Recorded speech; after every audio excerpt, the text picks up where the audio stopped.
ఇది రాష్ట్రం అంతా అమలు చేయాలని చెప్పేసి ఒక డిమాండ్ ఇప్పుడు వెలుగులోకి వస్తుంది హైడ్రా తరహా.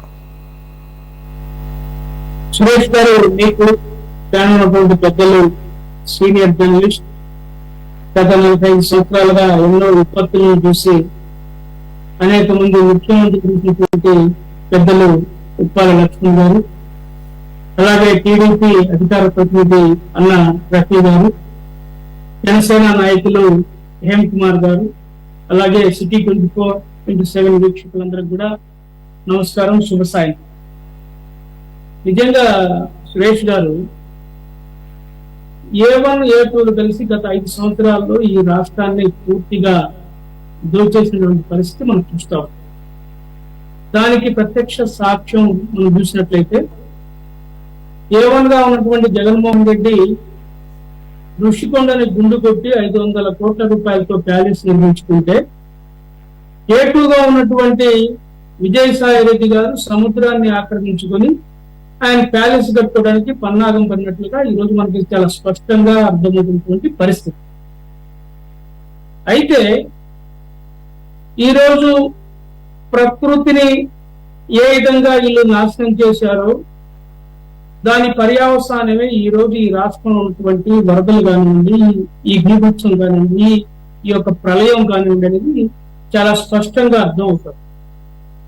కొంప కొల్లేరైపోయింది, విజయవాడ వచ్చేసి బుడమేరైపోయింది.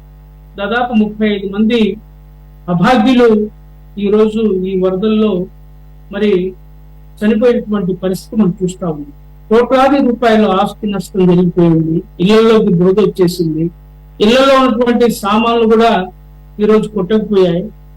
మరి కోట్ల రూపాయలు ఉన్నటువంటి ధనికుడు కూడా ఈరోజు మంచినీళ్ళ ప్యాకెట్ కోసం, నీళ్ల ప్యాకెట్ కోసం అల్లాడుతున్నటువంటి పరిస్థితి ఈరోజు మనం చూస్తా ఉన్నాం. అయితే ఇలాంటి తరుణంలో ఈ అక్రమాలకు ఎవరైతే పాల్పడ్డారో బడాబాబులు, వాళ్ళందరినీ శిక్షించాల్సినటువంటి అవసరం ఉంది. ఈ అక్రమ కట్టడాల నిర్మాణానికి మరి అనుమతులు ఇచ్చినటువంటి అధికారులు ఎవరైతే ఉన్నారో, మున్సిపల్ కానివ్వండి, లేకపోతే నగరపాలక సంస్థ కానివ్వండి, సిఆర్డిఏ కానివ్వండి, లేకపోతే టౌన్ ప్లానింగ్ అధికారులు కానివ్వండి, అక్కడ రెవెన్యూ సంబంధించినటువంటి అధికారులంతా కానివ్వండి, వీళ్ళ మీద కఠినంగా చర్యలు తీసుకుంటున్నటువంటి అవసరం, ఆవశ్యకత ఏర్పడింది అనేది నేను చాలా స్పష్టంగా చెప్పదలుచుకున్నాను. ఈరోజు హైదరాబాద్ నగరంలో గతంలో ఎన్నడూ లేని విధంగా అనేక రాజకీయ ఆటుపోట్లు వచ్చినా నెరవకుండా ఈరోజు కాంగ్రెస్ పార్టీ ముఖ్యమంత్రిగా పనిచేస్తున్నటువంటి మరి రేవంత్ రెడ్డి గారు మరి ఈరోజు అక్కడ హైడ్రాని ఏర్పాటు చేసి ఒక సిన్సియర్ ఐపీఎస్ ఆఫీసర్ మరి అక్కడిని ఆయన ఒక టీం ఏర్పాటు చేసి 300 మంది ఈ అక్రమాలను తొలగించడానికి ఒక టీమ్ గా ఏర్పాటు చేసి ప్రత్యేకంగా ఒక పోలీస్ స్టేషన్ కూడా పెట్టి, హైడ్రా తరఫున ఒక పోలీస్ స్టేషన్ కూడా పెట్టి రోజుకు 30-40 మంది వచ్చి ఈ రోజు ఈ అక్రమాలను ఫిర్యాదు చేసినటువంటి పరిస్థితి. సైదా గారు, ఏపీలో ఆ స్థాయిలో ఒక వ్యవస్థను ఏర్పాటు చేయాల్సిన అవసరం ప్రస్తుతానికి ఉందంటారా? సరే, ఈ ఏదైతే బుడమేరు ఉందో అది సెపరేట్ ఇష్యూ, అది కారణం అదే.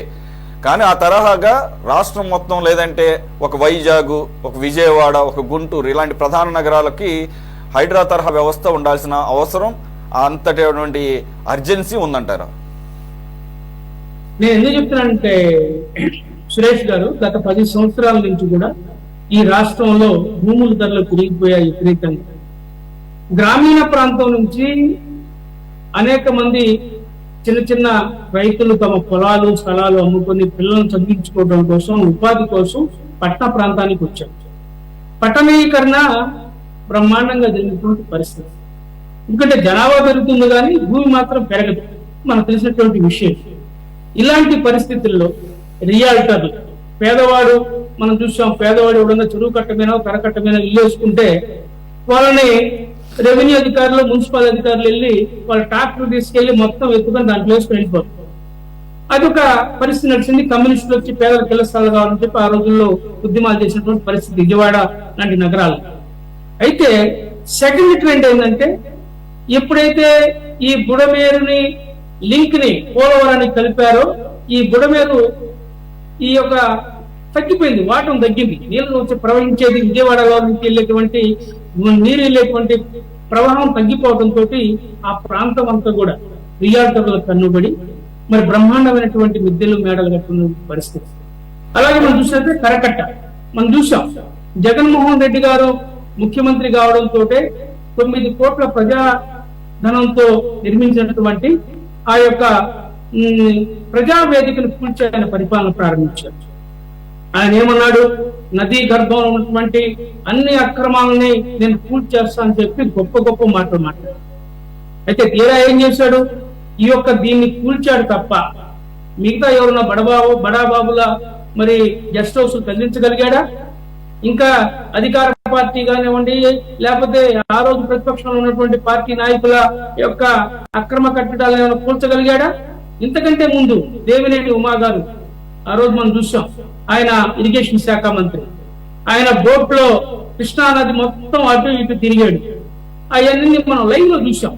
ఆయన ఎన్ని అక్రమ కట్టడాలని చెప్పి అక్కడ ఇరిగేషన్ ఎస్సీని కూడా ఎంట పెట్టుకొని అధికారులని, టౌన్ ప్లానింగ్ అధికారులని, నగర సంబంధించిన మున్సిపల్ అధికారులను కూడా తీసుకుని తిరిగాడు.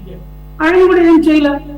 దాని పర్యవసానమే ఈ రోజు దాదాపు 35 మంది ఈ రోజు మరి బలైనటువంటి పరిస్థితి, ఈ యొక్క విజయవాడ నగరంలో బలైనటువంటి పరిస్థితి. నేను అందుకే నేను కోరుతున్నానంటే హైడ్రా లాంటి వ్యవస్థ ఆంధ్రప్రదేశ్ అవసరం. ఇందాక లక్ష్మణ్ గారు చెప్పారు బాగా ఆయన విశ్లేషణలు. చంద్రబాబు గారు ధైర్యం చేసే మనిషి గారు, ఆయన గడ్డపార నానేస్తాడు, అది నానేది లేదు, పని జరిగేది లేదు. ఇది వాస్తవం. ఎందుకంటే ఎమ్మటే నిర్ణయం తీసుకొని ఈ యొక్క అక్రమాలను తీర్చకపోతే ఇది ఒక మంచి అవకాశం. ఎక్కువ రోజు ప్రాణం పోతే తీసుకొచ్చి ఇచ్చేది ఎవరు? మీరు లేకపోతే మంచినీళ్ళు ఇస్తారు, భోజనం పెడతారు, 4 రోజులు ఆ కుటుంబానికి 25 కేజీల బియ్యం, పప్పు, ఉప్పు, పాలు, మంచినీళ్ళు ఇచ్చి 4 రోజులు ఆదుకుంటారు. తర్వాత ఆ కుటుంబ యజమాని చనిపోతే నువ్వు 5 లక్షలు ఇచ్చి కాంపెన్సేషన్ ఇస్తే ఆ కుటుంబ యజమాని చనిపోతే వాళ్ళ పిల్లల పరిస్థితి ఏంది, వాళ్ళ బిడ్డల పరిస్థితి ఏంది, వృద్ధులైన వాళ్ళ తల్లిదండ్రుల పరిస్థితి ఏంది? మరి దీన్ని ఎవరిని రెక్టిఫై చేయాలి? మీరు ముఖ్యమంత్రిగా కాదు ముఖ్యమంత్రి చంద్రబాబు నాయుడు గారు చాలా తీవ్రమైనటువంటి నిర్ణయాలు తీసుకోవాలి, కఠినమైన నిర్ణయాలు తీసుకోవాలి, త్వరగా తీసుకోవాలి అంటంలో ఓకే, మీరు అడగొచ్చు, తప్పేం లేదు. ఇది ఓవర్ నైట్ జరిగిన ఆక్రమణలు కావండి, ఉమ్మడి ఆంధ్రప్రదేశ్ టైం నుంచి జరుగుతుంది. అప్పట్లో 10 సంవత్సరాల పాటు మీ ప్రభుత్వం ఉంది, కాంగ్రెస్ ప్రభుత్వం ఉంది. వైఎస్ రాజశేఖర రెడ్డి గారి హయాం అంతకు ముందు కూడా జరిగినాయి. ఈ రాష్ట్రంలో కాంగ్రెస్ ప్రభుత్వం ఎన్నాళ్ళు అధికారంలో ఉందో అందరూ మర్చిపోలేదు, గుర్తుంది.